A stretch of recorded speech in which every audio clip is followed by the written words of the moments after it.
popped off the moment he stopped being useful to me. And guess who else just became obsolete? That's right. You. Now that possessed outhouse isn't bothering me anymore, and all those contracts of yours are tidied away, I don't need you around.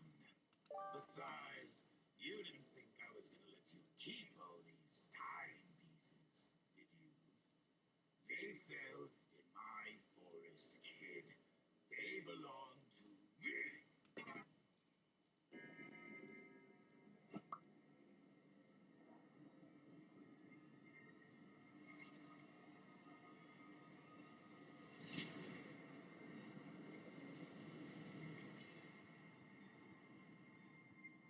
Time you saw what I'm really capable of, kid. Say goodbye to that little head of yours.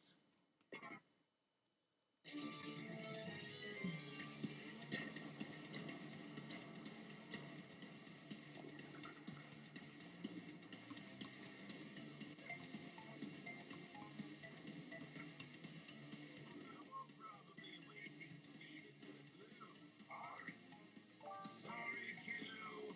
Blue doesn't suit me. And I guess that makes me invincible, huh? That's too bad.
Did you just color me blue with my